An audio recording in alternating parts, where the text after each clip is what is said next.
সেখানটায় ক্লিক করলেন। করার পর দেখতে পাচ্ছেন পরপর অনেকগুলো অপশান আছে, তার মধ্যে থেকে একদম কিনারে আছে মনিটাইজেশন, সেখানটায় একটা ক্লিক করলেন। এবার দেখুন এই যে এই জায়গাটা দেখতে পাচ্ছেন সবুজ ডট দেওয়া, সেখানটায় কি লেখা আছে, your profile is earning money. মানে আপনার যে প্রোফাইলটা আছে, যাদের পেজ আছে তাদেরকে বলবে পেজ। এই যে লেখাটা আছে যদি থাকে তাহলে এইখান থেকে আপনারা আর্নিং করতে পারবেন, সেটা কিন্তু বলে দিয়েছে। তো এর ভিতরে ক্লিক করে দেখতেই পাচ্ছেন your profile is active and earning, মানে আপনাদের প্রোফাইলটা কিন্তু অ্যাক্টিভ আছে, তার সাথে আর্নিংয়ের উপযুক্ত। বুঝতে পেরেছেন? এই 1 নাম্বারটা কিন্তু আমার হয়ে গেল। এবার বলি, সব সময় দেখবেন ওপরে যে ছবিটা আছে এটা যেন সবুজ থাকে, এটা যদি ব্ল্যাক হয়ে যায় তার মানে আপনার আইডিতে বা প্রোফাইলে কোনো না কোনো প্রবলেম আছে, সেটাকে ঠিক করতে হবে। এবার ব্যাক করে চলে এলাম। আসার পর স্ক্রল করে একদম নিচে চলে যাবেন। নিচে চলে যাওয়ার পর দেখতে পাবেন আপনাদের সামনে চলে এসছে টুলস।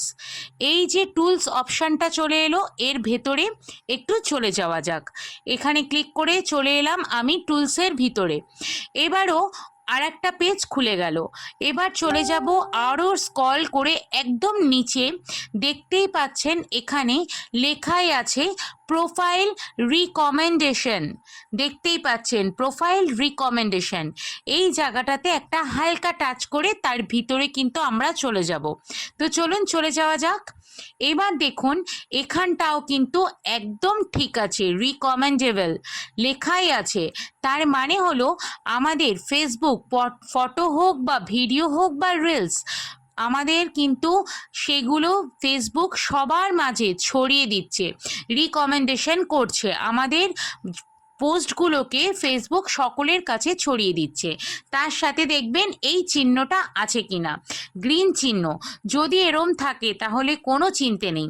এবার আসুন আর একটা পয়েন্টে, একদম নিচে দেখুন আছেন মনিটাইজেশন। এই মনিটাইজেশনে ক্লিক করলেন, এর আগের বারেরটাও আমি দেখিয়েছি, এখান থেকেও কিন্তু দেখা যায়। তো চলুন মনিটাইজেশনে ক্লিক করে ঢুকে গেলাম ভিতরে। দেখুন এখান থেকেও কিন্তু দেখতে পাচ্ছেন your profile is active and earning, এটা কিন্তু আমার একদম ওকে। তারপরে এবার চলে যাব আমরা প্রোফাইল স্ট্যাটাস। এবার প্রোফাইল স্ট্যাটাসে গিয়ে আপনারা এখন দেখবেন একদম ওপরে যে নিজের নাম, তার পাশে গ্রিন টিক চিহ্ন আছে কিনা সেটা কিন্তু অবশ্যই খেয়াল করবেন, সেটা যদি থাকে তাহলে ঠিক আছে। তারপরেই চলে আসবেন, দুটো অপশান দেখতে পাচ্ছেন রিকমেন্ডেশন, মনিটাইজেশন, এই দুটো অ্যাক্টিভ আছে কিনা। যদি এই দুটো অ্যাক্টিভ থাকে তাহলে আজ নয় কাল আপনারা মনিটাইজেশন ঠিক পাবেন।